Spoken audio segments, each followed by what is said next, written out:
Pero wala na kaming expectation na mahabol pa yan. Kasi nga, sinabi ko doon sa interview ko, pagdating sa bicameral, kung nasaan nandun na yung dalawa, the Senate and the House of Representatives, wala ding nasusunod doon except si Zaldico at si Martin Romualdez. At ang example ko niyan ay yung attached na list, no? Sa classrooms ng Department of Education na kahit pa man tinanong ng mga senador, nandun pa rin siya sa final draft and nandun pa rin siya sa General Appropriations Act. At ang isa pa doon na example ko sa inyo na sila din naman ang nasusunod doon, yung kaguluhan nila at sagutan nila sa AKAP. Wala yung AKAP, di ba? Nakita na lang nila yung AKAP sa bike camp. At sinasabi ni Zaldico, hindi, pumirma ang mga senador eh.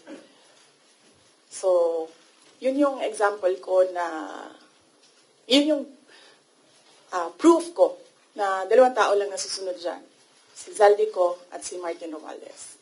Ngayon po yung last day of deliberations sa budget, although they're still hoping na magpapakita po kayo, if first come to worst na talagang mapako na po sa 733 million lang po ang ma-approve. What can the OVP do with that budget, ma'am? We will see. Sinabi ko naman na noon, no, yung rason kung bakit hindi na kami mag-participate sa budget deliberations ng Office of the Vice President dyan sa House of Representatives. Dahil nga sinabi ko na dalawang tao lang naman yung nagde-decide dyan, Congressman Zaldico and Congressman Martin Romualdez. At sinabi ko din, yung proof ko kung bakit sila lang dalawa. And may paper trail yung sinabi ko against them.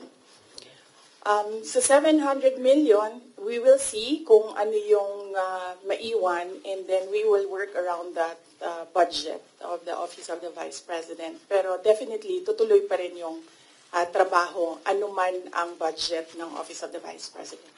But then again, ma'am, hindi pa naman po yung final kasi di ba meron pang sa Senate. So, hahabulin niyo ba, ma'am, sa Senate? Kayo ba ay magpapakita na doon during the deliberation? Yes, meron. Nag-aantay kami ng schedule galing sa Senate for the plenary budget hearing ng Office of the Vice President. So, a-attend kami doon.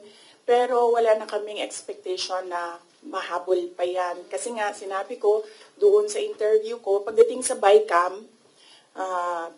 bicameral, kung nasaan nandun na yung dalawa, the Senate and the House of Representatives, wala ding nasusunod doon except si Zaldico at si Martin Romualdez. At ang example ko niyan ay yung attached na list, no, sa classrooms ng Department of Education na kahit pa man tinanong ng mga senador, nandun pa rin siya sa final draft and nandun pa rin siya sa General Appropriations Act. At ang isa pa doon na example ko sa inyo na sila din naman ang nasusunod doon, yung kaguluhan nila at sagutan nila sa AKAP. Wala yung AKAP, di ba? Nakita na lang nila yung AKAP sa bike camp. At sinasabi ni Zaldico, hindi, pumirma ang mga senador eh. So, yun yung example ko na, yun yung proof ko na dalawang tao lang nasusunod dyan. Si Zaldico at si Martin Romualdez.